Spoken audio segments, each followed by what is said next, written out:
Critical workers will be offered daily COVID tests to stop the Pingd3mic bringing Britain to a standstill, with up to 1 million employees estimated to be off work isolating after being pinged by the COVID app. The government moved last night to introduce the targeted testing scheme.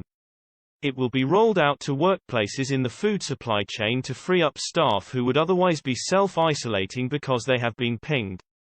There are also plans for a limited number of other workers to be spared self-isolation, including emergency services and defense staff. It comes as the government and retail bosses yesterday urged shoppers not to stockpile and said there is plenty of food. This is despite supermarkets facing the perfect storm of self-isolating workers and prior staff shortages. A record 618,903 people were pinged last week by the COVID app, and a quarter of the workforce at some businesses is now quarantining, according to industry experts. Business Secretary Kwasi Kwartung insisted shoppers shouldn't be panicking, after seeing pictures of empty supermarket shelves across the country. He said, "These shortages are not universal. We're reviewing the situation in real time." Supermarkets such as the Co-op said they are seeing availability issues with some products, but stressed that shortages are patchy across stores. The Department for Environment, Food and Rural Affairs last night said the government had committed to actions to support the resilience of the food supply chain.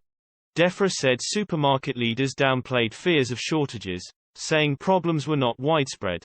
There are fears of a repeat of the stockpiling seen at the start of the pandemic when shoppers cleared aisles of items such as pasta and toilet rolls. Helen Dickinson, chief executive of the British Retail Consortium, said shop supplies are holding up. She said, "I don't think there is any need for members of the public to be stockpiling what they buy. There is plenty of food in the country. What we are seeing is pockets of issues in specific places where case numbers are particularly high. The most important thing is that the government acts now before the situation does get more serious, so we don't see more empty shelves in more places."